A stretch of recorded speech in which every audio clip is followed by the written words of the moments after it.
आदाब, खैर मकदम है आप सभी का हमारे आज के इस शुमारे में। मैं हूं आपकी दोस्त ज्योत्सना। हर बार की तरह आ गई हूं आपके साथ बिताने के लिए कुछ लम्हे फुर्सत के। अपने हर शुमारे में हमारी ये कोशिश रहती है कि आपके लिए कुछ ऐसे टॉपिक्स लेकर आएं जिससे घर बैठे ही आप मोटिवेट हो सके, एनकरेज हो सके और आपको ज़्यादा से ज़्यादा जानकारी मिल सके। तो अपने आज के इस एपिसोड में हम बात करने वाले हैं कैंसर के बारे में। जी हाँ, कैंसर जो कभी 10 घरों में से एक घर में सुनाई देता था, लेकिन आजकल अमूमन देखा जाता है कि हर घर में कहीं ना कहीं बच्चे से लेकर बुजुर्ग तक कोई ना कोई कैंसर का पेशेंट ज़रूर है। अब कैंसर क्यों इतनी तेज़ी से फैल रहा है, इसके पीछे की क्या वजह हो सकती है, किस तरीके से हम इसे कंट्रोल कर सकते हैं, कैसे डाइट को हम फॉलो कर सकते हैं, कौन कौन सी ऐसी चीज़ें अपनी डेली लाइफ में हम अपना सकते हैं जो हम खुद भी फॉलो करें और अपने जो हमारे अपने हैं उनसे भी हम वो फॉलो करवा पाएँ। ये इसके बारे में ज़्यादा जानकारी देने के लिए आज हमारे साथ स्टूडियो में मौजूद हैं डॉक्टर राशि अग्रवाल। डॉक्टर राशि, आपका बहुत बहुत खैर मकदम है हमारे आज के इस शुमारे में। बहुत बहुत धन्यवाद आपका। तो डॉक्टर राशि, आपसे हम बात करेंगे कैंसर के बारे में। सबसे पहले तो मैं आपसे आपके मुतालिक एक सवाल ये ज़रूर पूछना चाहूँगी। आपको इस लाइन में कितना वक्त हो गया? आप कितने साल से इस फील्ड के अंदर काम कर रही हैं? मुझे तो ज्योत्सना जी बहुत समय हो गया है। लगभग 20 सालों से मैं मतलब कैंसर के पेशेंट्स देख रही हूँ और उनका ट्रीटमेंट कर रही हूँ। तो ये मतलब काफ़ी समय हो गया है। मेरा MBBS आगरा का था और MD मेरा GSVM मेडिकल कॉलेज कानपुर का है। उसके बाद कुछ समय टाटा मेमोरियल हॉस्पिटल मुंबई, फिर US में फेलोशिप्स वगैरह, और उसके बाद से लोगों की सेवा ही कर रहे हैं। सो लॉन्ग पीरियड, बहुत काफ़ी समय हो गया मुझे। तो आपने तो काफ़ी इसके अंदर चेंजेस देखे होंगे। जैसे कि अभी हमने भी बात की कि पहले कभी 10 घरों में एक घर के अंदर सुनाई देता था, अब बच्चों से लेकर बुजुर्गों तक किसी को भी कैंसर हो रहा है। सबसे पहले जानना चाहेंगे इसकी वजह क्या है, इसके पीछे कि क्यों कैंसर आज के वक्त में इतनी तेजी से जो है वो बढ़ रहा है? इसके अगर देखे जाए तो बहुत सारे कारण हैं।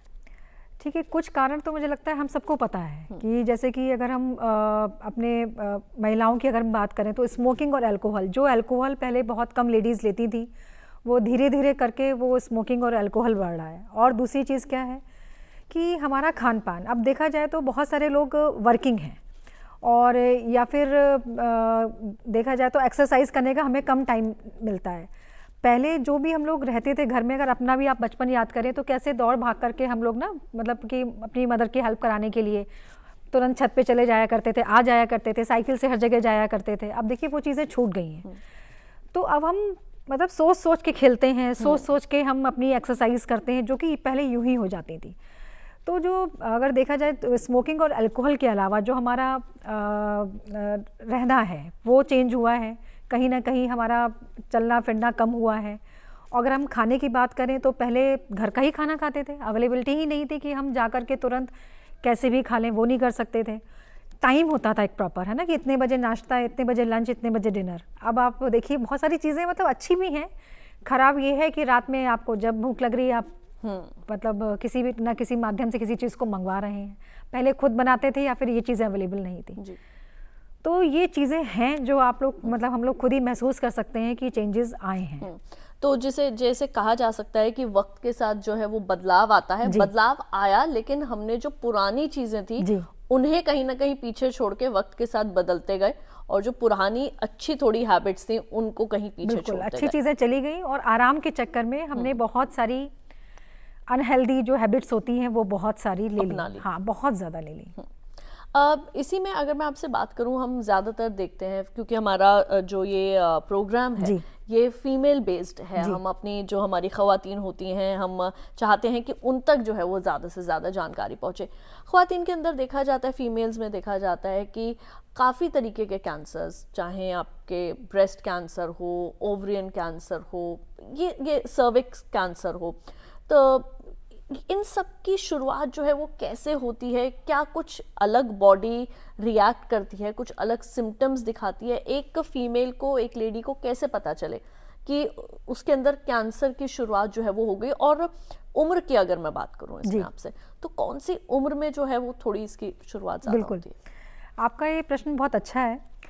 और अगर हम देखें तो हमारी जो लेडीज़ में सो मोस्ट कॉमन कैंसर होता है वो ब्रेस्ट कैंसर है, second most common cervix cancer है, फिर उसके बाद ओवरी या यूट्रस का कैंसर फिर आता है।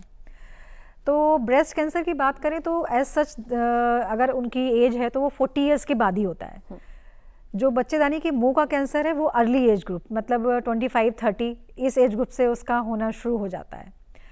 तो एज सच कोई स्पेसिफिक एज ग्रुप नहीं है कि भाई ये वाला कैंसर इस एज ग्रुप में होगा। जो ब्रेस्ट, ओवरी और यूट्रस के कैंसर हैं वो अक्सर 40 के बाद 50-60 में ज़्यादा होते हैं, और जो सर्विक्स कैंसर है वो अर्ली एज ग्रुप में होता है। रही बात क्या सिम्टम हो जिससे पहचाने, तो ब्रेस्ट के लिए एक सिंपल सा टेस्ट होता है ब्रेस्ट सेल्फ एग्जामिनेशन। 18 साल के बाद कोई भी महिला अपना खुद ब्रेस्ट एग्जामिन कर सकती है, बहुत ही सिंपल तरीका होता है, डरे नहीं। सबसे पहली बात है कि हम डरे नहीं, समझें कि भाई एग्जामिन करना है, जरा भी कुछ आपको एबनॉर्मल कोई गांठ लगे तो आप मतलब डॉक्टर को दिखाने आ जाइए, ठीक। दूसरा जो सर्विक्स का कैंसर होता है उसके लिए ह्यूमन पेप्लोमा वायरस जो होता है वो उसके लिए रिस्पॉन्सिबल होता है, और उसके लिए ज़रूरी है कि एक वैक्सीन होती है जो हमारी लड़कियों को लगती है जी। 9 साल से 26 साल तक उनको लगवाइए तो ये बहुत फ़ायदा करता है। और हमारी इंडियन वैक्सीन जो है वो आपको पता ही होगा, हम जो हमारी फाइनेंस मिनिस्टर हैं उन्होंने भी कहा था कि हाँ मिसेस निर्मला जी ने कि वो वैक्सीन आप लगवाएं, उससे हम इस कैंसर से बच सकते हैं, क्योंकि कुछ ही कैंसर हैं जिनके लिए वैक्सीन है जी। तो इसके लिए वैक्सीन है जो हम सही एज ग्रुप में लगाएं। ये जो कैंसर है ये एक्चुअली सेक्सुअल इंटरकोर्स से फैलता है, और मेन बात ये है कि आप उसमें ईमानदारी रखें। तीसरी चीज़ जो आपने पूछा यूट्रस का कैंसर या ओवरी का कैंसर, इसके एग्जैक्टली कारण नहीं पता है, बस यही जो हमने आपसे बात करी कि हम अपने खाने पीने का ध्यान रखें, और डाइट में बहुत ज़्यादा फैट नहीं होना चाहिए, क्योंकि जो फैट होता है वो भी ईस्ट्रोजन में बदलता है, ठीक। और जो भी प्रिजर्व्ड फूड है, जब क्योंकि अक्सर आप बात करो तो लोग कहते हैं हम खाना तो बहुत अच्छा खाते हैं, तो बात ये आती है हम प्रिजर्वेटिव्स और केमिकल्स जो हम यूज़ कर रहे हैं उसका हमें बहुत ध्यान रखना होता है कि हम कितना हम केमिकल फ्री अपनी लाइफ रखें। और प्रिजर्वेटिव्स वो भी हमारे इंडिया में बहुत अच्छी चीज़ है कि हम लोग ताज़ा खाना बनाते हैं और ताज़ा खाना खाते हैं, तो ये बहुत अच्छी चीज़ है, इसको हम मेंटेन रखें और जितना हो सके केमिकल फ्री और प्रिजर्वेटिव फ्री लाइफ अपनी रखें। तो सिम्टम्स के लिए बस मैं आपसे यही कहना चाहूँगी, कुछ भी आपको एबनॉर्मल लगे जो आपके बॉडी में 15 दिन से ज़्यादा हो रहा हो सकता है एबनॉर्मल ब्लीडिंग के फॉर्म में, एबनॉर्मल डिस्चार्ज मतलब बदबूदार डिस्चार्ज अगर बच्चेदानी के मुंह से हो रहा है, या फिर आपका वेट बढ़ रहा है, वज़न बढ़ना भी, लोग कहते हैं ना कैंसर में वज़न कम होता है, नहीं, अगर वज़न बढ़ भी रहा है वो भी एबनॉर्मल तरीके से, मतलब पेट की तरफ से बढ़ रहा है। ओवरी के कैंसर में क्या होता है ना कि पेट बढ़ना शुरू हो जाता है, तो वो भी अगर बढ़ रहा है तो उसका भी ध्यान रखना है। भूख नहीं लग रही है फिर भी वेट बढ़ रहा है, और या फिर भूख बहुत दिनों से नहीं लग रही है, उसकी कोई वजह नहीं है खास, तो ये जो एबनॉर्मल सिम्टम्स होते हैं इसके लिए आप अपने डॉक्टर को ज़रूर दिखाएं। कैंसर कोई स्पेशल मतलब लक्षण नहीं है कि मैं कहूँ हाँ अगर ये है तो तुरंत आप जाइए। नॉर्मल चीज़ें जो हैं, कोई भी गांठ है ब्रेस्ट में वो पहले नहीं थी अब हो गई है, जा नहीं रही है, एबनॉर्मल ब्लीडिंग है या फिर पेट का बढ़ना है, वो 15 दिन से ज़्यादा है तो अपने डॉक्टर से आप कंसल्ट करें।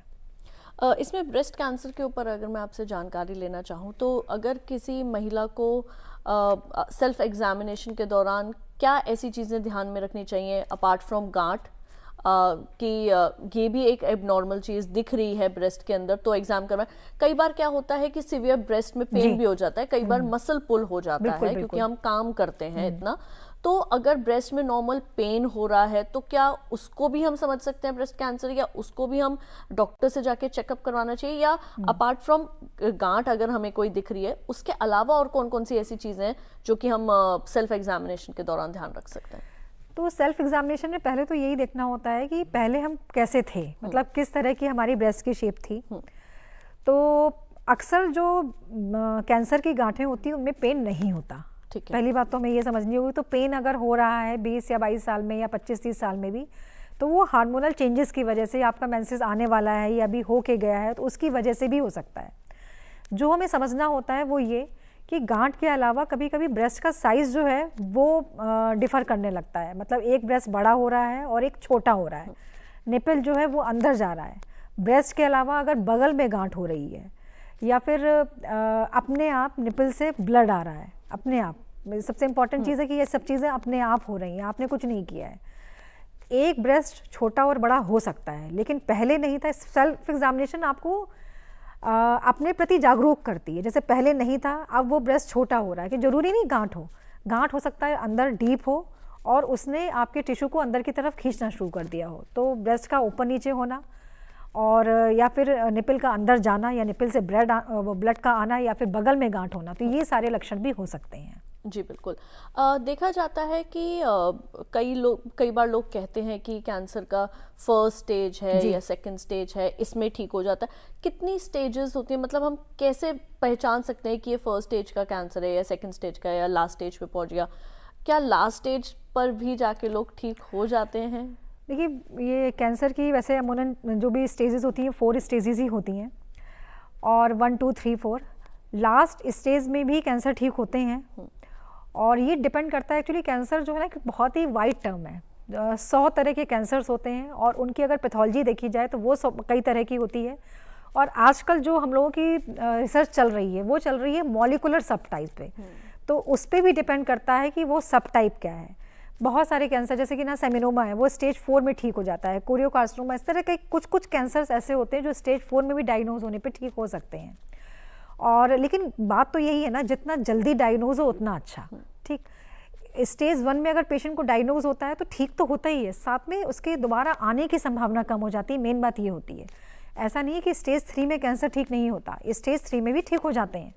लेकिन कुछ सेल्स ऐसी होती हैं जो बॉडी में फैल जाती हैं, जो हमें पता नहीं चलती। वो पता चला वो फिर से डेवलप होने लगी, तो दोबारा कैंसर आने के जो खतरे होते हैं बढ़ जाते हैं। लेकिन मेरा फिर भी आपसे यही कहना है कि हमें बजाय इस बारे में कि हाँ होते हैं बहुत तरह के, लेकिन लोग ठीक होते हैं। कितने सारे आपने लोग सुने होंगे जो बहुत फेमस हैं, जो ठीक हो गए हैं। और आप समझिए कि जो हमारे कैंसर को हम लोग जो ठीक होते हैं उनको हम चैंपियंस बोलते हैं। वो अलग तरह से आपको जीने की प्रेरणा देते हैं। तो स्टेजेस नहीं, आप बात करिए प्रिवेंशन की और बात करते हैं क्योर की, कि हम ठीक हो जाए। और मेन बात है कि ना हो तो अच्छा है। जी बिल्कुल। अब इसी के ऊपर आते हैं, ना हो उसके लिए क्या कर सकते हैं? खास तौर से जो भी इस वक्त नाजरीन हमें देख रहे हैं, हमारे व्यूअर्स हमें देख रहे हैं, और हर तरीके की ऑडियंस है हमारी, बिल्कुल। तो उनके लिए आप क्या बताएंगे कि ना हो उसके लिए क्या करें? प्रिवेंशन ये है कि जो मतलब लेडीज़ हैं, आप देखिए अभी भी उनके हाथों में अपने बच्चों का ध्यान रखना है। ठीक, डाइट बहुत इंपॉर्टेंट पार्ट है। और WHO वर्ल्ड हेल्थ ऑर्गेनाइजेशन, उसके हिसाब से अगर देखा जाए तो 1/3 कैंसर्स को हम सिर्फ डाइट और लाइफ स्टाइल से ठीक कर सकते हैं। मतलब होने ही ना दें, ये भी हो सकता है। तो डाइट, कुछ चीज़ें आप पुरानी भी याद कर सकते हैं कि पहले क्या करते थे, क्या एक्सरसाइज करते थे। तो जो हमारा इंडियंस का खाना अगर देखा जाए तो उसमें थोड़ा फैट ज़्यादा होता है, तो हम लोग कुछ ऐसी कोशिश करें कि उसमें प्रोटीन ज़्यादा हो। और हम लोग पहले जो बहुत सारी हरी सब्जियां, सलाद जो हम लोग यूं ही खा लिया करते थे, उस पर अगर हम जोर दें तो वो बहुत ज़्यादा रहेगा। और रही बात उसमें, अगर हम एक्सरसाइज की बात करते हैं तो हम लोग कम से कम 30 मिनट इतनी एक्सरसाइज होनी चाहिए कि वो 3 किलोमीटर के बराबर हो। मतलब ब्रिस्क वॉक, या फिर कोई भी चीज़ आप कर सकते हैं, जरूरी नहीं वॉक के अलावा डांस है या फिर कोई भी आप गेम्स खेलते हो, वो सब चीज़ें आउटडोर एक्टिविटीज, आउटडोर एक्टिविटीज़ है। इंडोर भी आप डांस करिए, कुछ भी करिए, इतना होना चाहिए कि 30 मिनट में आपको करना ही करना। आधे घंटे आपका अपने लिए हो, और ऐसा हो कि उसमें पसीना आए। देखिए, ये चीज़ें सिर्फ बोलने की नहीं है। इससे क्या होता है, जब हम ये सब चीज़ें करते हैं, जब इस तरह की चीज़ें, तो कुछ ऐसे हार्मोन्स रिलीज होते हैं, तो जो हमारी सेल्स हैं। कैंसर क्या है? कैंसर एक क्रॉनिक डिजीज़ है। ऐसा नहीं है कि आज हमने कुछ किया तो कल हो जाएगा। एक लंबा प्रोसेस होता है होने का।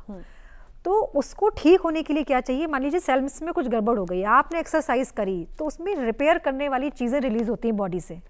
वो रिपेयर करने वाली चीज़ें, वो हार्मोन्स आपकी बॉडी को रिपेयर कर देते हैं। और जब आपकी हैबिट खराब होती ही है, तो क्या होता है, वो रिपेयर नहीं हो पाती। वो चीज़ें इकट्ठा होकर, जैसे म्यूटेशन बोलते हैं, वो इकट्ठा होकर के कैंसर्स बनाती हैं। तो आपकी एक्सरसाइज आप देखिए, कई बार जैसे पढ़ते हैं कि आप ये फला बर्तन के अंदर अगर आप खाना खाएं, टेफलॉन की शीटिंग हो और नॉन स्टिक का हो, नॉन स्टिक की ये शीट हट जाए तो फिर आप उसे फेंक दें, उस पर खाना ना बनाएं। पॉजिटिव रहें, पॉजिटिव होने से जो कैंसर सेल्स है वो उनकी डेवलपमेंट कम। ये सब क्या मिथ हैं या ये सच हैं? हाँ, क्या बताएंगे इसके बारे ये में? देखिए, बहुत सारी चीज़ें तो मतलब मिथ भी होती हैं, लेकिन ये सच है। जो जैसे टेफलॉन है, आप ज़्यादा दिनों तक यूज़ करोगे ना, जैसे आपने अभी न्यूज़पेपर में पढ़ा होगा माइक्रो प्लास्टिक्स, तो क्या होता है ना कि ये डैमेज हो करके ये आपकी बॉडी में जाने लगता है। तो ये बात तो सही है, पुराना जो चीज़ें होती हैं इस तरह जैसे की, पहले हाँ, लोहे के बिल्कुल, तवों पे बिल्कुल। खाना बनता था। लोहे का तवा इज गुड, क्योंकि वो खराब भी होगा, आप उसको साफ भी करेंगे तो लोहा अंदर जाएगा, है ना। आयरन तो डेफिशिएंसी तो आयरन, यस, कितने ही लोगों को हम लोग कहते भी है ना कि आपके हीमोग्लोबिन कम है तो आप अपनी सब्जी जो है वो उसमें बनवाइए लोहे के तवे में, वो तो मतलब सही है। टेफ्लॉन या फिर जो नॉन स्टिक्स हैं उनके कुकवेयर के लिए बहुत ज़रूरी है कि ना करा जाए ऐसा, ये तो बिल्कुल जो आपकी बात है वो ठीक है। यहाँ पर डॉक्टर राशि आपसे मैं एक चीज़ और पूछना चाहूँगी। कई बार ऐसा देखा जाता है, हम मेडिकल की फील्ड की अगर बात करें तो बहुत सी ऐसी बीमारियां होती हैं जो हमारे पहले के लोगों को हुई हुई होती है, जिसे हम कहते हैं जेनेटिक्स। जी जी। तो क्या कैंसर भी जेनेटिक होता है? जैसे हार्ट की प्रॉब्लम है, बीपी है, शुगर है, ये सब जेनेटिक होता है। कई बार लोग कहते हैं भाई आपके पेरेंट्स में से किसी को है तो फिर आपको होना लाजमी है या कुछ। तो क्या कैंसर भी जेनेटिक्स है? इसके बारे में क्या बताएंगे? जी, देखिए कुछ कैंसर्स जेनेटिक्स से रिलेटेड होते हैं, उसमें मेन होता है ब्रेस्ट कैंसर, ओवरी कैंसर, और या फिर ये प्रोस्टेट और पैंक्रियास कैंसर या बड़ी आंत का कैंसर। सारे नहीं होते, कुछ ही ऐसे होते हैं। अब जैसे कि अगर मेल्स में देखा जाए तो मोस्ट कॉमन कैंसर मुंह का कैंसर है, ओरल कैविटी कैंसर है, वो जेनेटिक्स से रिलेटेड नहीं होता। लंग कैंसर, वो भी जेनेटिक्स से रिलेटेड नहीं होता। यस, ब्रेस्ट कैंसर में भी कुछ कैंसर्स होते हैं। अगर ब्रेस्ट कैंसर 40 के बाद हो रहा है तो वो अक्सर जेनेटिक्स नहीं माना जाता है। जो कम उम्र का ब्रेस्ट कैंसर होता है वही जेनेटिक्स से रिलेटेड होता है, और इसके लिए भी स्पेशल टेस्ट किए जाते हैं जिससे हमें आइडिया होता है कि भाई हाँ ये जेनेटिक्स से रिलेटेड है या नहीं है। इसी तरह से ओवरी का कैंसर, मतलब जो चीज़ जिस एज में होती है वो नॉर्मल म्यूटेशन से रिलेटेड होती है, और अगर किसी एबनॉर्मल एज में हो रहा हो तो वो जेनेटिक्स से रिलेटेड होता है। और बेसिकली क्या है ना, जेनेटिक्स से रिलेटेड होने से हम एक तो कुछ मेडिसिन जो होती हैं वो ऐड हो जाती हैं। दूसरा ये कि अगर हम प्रिवेंशन पर जाएं तो कुछ प्रिवेंशन भी जो है वो हम सर्जरी के माध्यम से प्रिवेंशन भी कर सकते हैं, इसलिए जेनेटिक्स को जानना थोड़ा ज़रूरी होता है। लेकिन हम जेनेटिक्स पे सारी चीज़ें नहीं डाल सकते हैं कि आपने कहा कि हमारे 80 साल के बाबा जी को कुछ हमारा कैंसर था इसलिए तो मुझे हो गया, नहीं। आपको वो कैंसर मतलब हो सकता है कि आपने कुछ ऐसा किया हो, ये भी पॉसिबिलिटी है। आप स्मोकिंग, अल्कोहल और ना बहुत सारी चीज़ें आप खुद कर रहे हैं, फिर आप कहें कि आपके उनको हुआ तो नहीं है। आप अपनी चीज़ें दूसरों पर नहीं डाल सकते, थोड़ा सा हमें ये ध्यान रखना चाहिए। हाँ, ये बहुत ज़रूरी है। जी बिल्कुल। और इसी में अगर आपसे मैं पूछूं कि अगर खुदा न खास्ता किसी को कैंसर हो जाए तो क्या ट्रीटमेंट दिया जाता है? ट्रीटमेंट में भी अब बहुत से जो है वो वेरिएशंस हम देखते हैं कि एलोपैथी का ट्रीटमेंट अलग है, कोई कहता है होम्योपैथी में भी ट्रीटमेंट है, आयुर्वेदा भी है, यूनानी भी है। तो एक तो इंसान पीड़ित है, बिल्कुल सही बात है, उसके पास 4 ऑप्शंस और आ गए, वो कहाँ जाए? पहला स्टेप क्या लेना चाहिए हमें? देखिए मेन बात तो इसमें यही है कि मैं तो एलोपैथिक डॉक्टर हूँ, तो मैं यही कह सकती हूँ कि इसका ट्रीटमेंट जो है वो एलोपैथिक में है। यस, आयुर्वेदिक बहुत अच्छा है, वो हेल्प करता है कि जब कॉम्प्लिकेशंस हो रहे हों, साइड इफ़ेक्ट्स जिसे बोलते हैं, साइड इफ़ेक्ट्स हो रहे हों, या ना होने दें। ठीक, हम अपनी जैसे हम डाइट की इतनी देर से बात कर रहे हैं तो बहुत सारी हमारी चीज़ें जिन्हें हम डिस्कस अभी आगे करेंगे वो हम लें। तो व्हाट आई फील कि जो और भी चीज़ें हैं जो हमारा आयुर्वेद है वो बहुत अच्छा है प्रिवेंशन में, मतलब ना होने दें। होने के बाद जो ट्रीटमेंट है उसमें सर्जरी, कीमोथेरेपी या रेडिएशन आता है, और कीमोथेरेपी में भी आजकल वो टारगेटेड थेरेपी या इम्यूनोथेरेपी भी आ गई है। जो हम बात कर रहे थे ना कि इतने सालों में मेरी जो जर्नी है उसमें क्या चेंजेस हुए हैं, तो जो चेंजेस हुए हैं उसमें ये ट्रीटमेंट चेंज हुआ है। ट्रीटमेंट ये हुआ है कि पहले हम लोग पेशेंट की क्वालिटी ऑफ लाइफ पे बिल्कुल ध्यान नहीं देते थे। लगता था वंस ना पेशेंट, जो भी एक बार पेशेंट हो गया वो हो गया, वो हमेशा मतलब कि बहुत ख़राब तरीके से रहेगा, ऐसा कुछ नहीं है। अब आप खुद ही देखेंगे, आपने हमारे जो कुछ प्लेयर्स भी देखे होंगे और कुछ जो फिल्म स्टार्स हैं वो भी देखे होंगे, जिनके ट्रीटमेंट के बाद वो कैसे मतलब और अच्छे उभर के आते हैं। तो अब क्वालिटी ऑफ लाइफ में ट्रीटमेंट पे बहुत देखा जाता है। ब्रेस्ट कैंसर में भी देखा जाए तो खुद में ये 4 तरह का होता है। तो ऐसा नहीं है कि ब्रेस्ट कैंसर आपने कह दिया तुरंत ट्रीटमेंट शुरू हो गया, नहीं, इटसेल्फ ये खुद में 4 तरह का है। क्यों? मॉलिक्यूलर सब टाइप्स के हिसाब से, पेशेंट की एज क्या है, उसको क्या साथ में बीमारियां हैं, डायबिटीज़ है, हाइपरटेंशन है, हार्ट प्रॉब्लम है, ये सब कितनी सारी चीज़ें हैं। तो ये सब चीज़ें भी देखी जाती हैं और उसके हिसाब से इलाज किया जाता है। जैसे आप बात कर रहे थे ना हम लोग स्टेज 4 लंग कैंसर, उसमें भी टैबलेट्स दी जाती हैं और पेशेंट उन ट्रीटमेंट के उन टैबलेट्स के साथ में भी सालों चलता है। ब्रेस्ट में भी स्टेज 4 डिजीज़ होने के बाद अगर मॉलिकुलर सबटाइप्स के हिसाब से पेशेंट को सूट भी कहीं कर गई मेडिसिन देते हैं, तो I have patients who are जो कि जी रहे हैं 10-10 सालों से। ऐसे कुछ ऐसे ब्लड कैंसर भी हैं जैसे कि मल्टीपल माइलोमा भी है, CMS, वो भी पेशेंट सालों चलते हैं। तो कभी कभी हम लोग ये बोलते हैं कि देखो तुम्हारी जो भी है लाइफ में जो भी होगा वो तुम्हें इस कैंसर से नहीं होगा, बाकी किसी वजह से हो सकता है। तो मतलब मेन बात यही है कि ट्रीटमेंट जो है वो बहुत बदल गया है। अब हम लोग मतलब एंटीजन एंटीबॉडीज को हम बोलते हैं, जेनेटिक टेस्टिंग भी बहुत करते हैं और मॉलिकुलर सबटाइप्स कौन सा मॉलिक्यूल दिया जाए जिससे पेशेंट ठीक हो जाए जी। वो सब चीज़ों पे बहुत फोकस है। सर्जरी में भी ये किया जाता है कि ऐसी सर्जरी हो जो पेशेंट को ना बहुत अच्छा रखे। ये नहीं बिल्कुल मॉर्बिड इस तरह की सर्जरी हो कि पेशेंट बहुत ज़्यादा देखने में डिसफिगरमेंट हो जाए, देखने में भी अच्छा रहे। तो ये सारे चेंजेस आए हैं। तो आप किसी को देख के डरिए नहीं। जैसे ये होता है ना, पेशेंट डर जाते हैं कि हमने उसको ऐसा देखा था तो ऐसा मतलब ऐसा ही हमारे साथ भी हो जाएगा। नहीं, आप बात करिए। हो सकता है कि जो अब सर्जरी हो वो ऐसी हो कि आप दिखने में जैसे पहले दिख रहे थे बिल्कुल वैसे ही लिखें, बिल्कुल बहुत ही सुंदर दिखें और कॉन्फिडेंस बहुत रहे। तो इस तरह से इलाज होता है। और मतलब हम लोग जो ये बात कर रहे हैं, मुझे लग रहा है ये सारी अवेयरनेस के लिए भी होगी। और हमारी लेडीज को अवेयरनेस एक्चुअली बहुत जरूरी है, क्योंकि ना यही अच्छी बात भी यही बहुत मतलब स्प्रेड करती है। मुझे तो यही कहना है। तो एक सवाल और है मेरा आपसे यहाँ पर, हालांकि ये कितना टॉपिक से रिलेटेड है वो मुझे नहीं पता, लेकिन स्टेम सेल बैंकिंग का भी अब जो है वो थोड़ा थोड़ा अभी, हालांकि बहुत लोगों को इसकी नॉलेज नहीं है मैं कहूँगी, लेकिन जैसे डिलीवरी के टाइम पे जो प्लेसेंटा होता है उसको प्रिजर्व कर दिया जाता है, या उसमें से जो सेल्स होते हैं, या जो आप ज्यादा इसके बारे में बेहतर जानती होंगी, तो क्या स्टेम सेल बैंकिंग अगर कोई करवाता है तो क्या उसके टिश्यू से या उनके सेल्स से भी क्या कैंसर को ट्रीट किया जाता है? क्योंकि जब आप स्टेम सेल बैंकिंग करवाते हैं तो उसमें ये बताया जाता है कि आपके बहुत तरीके की बीमारियां हैं जो इसमें कवर हो जाती हैं, तो इसके बारे में आप क्या बताएंगे?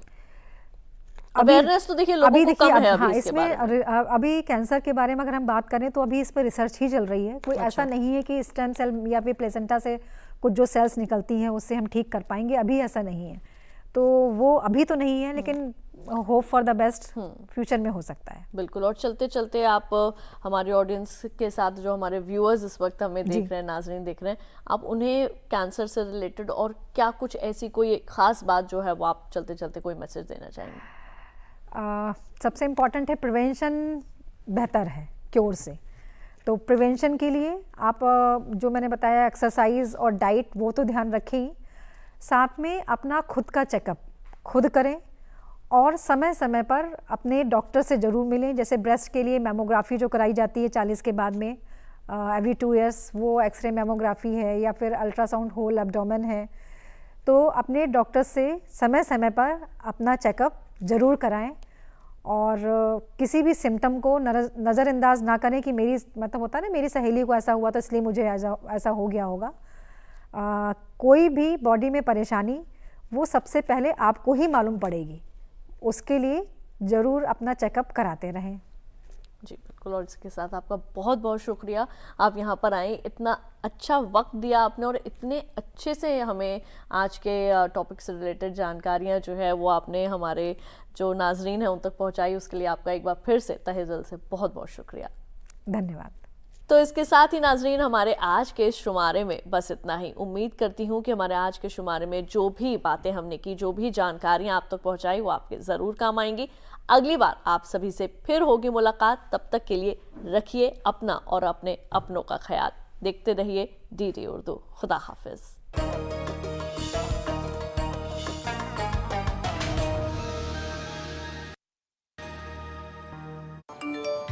कम सूद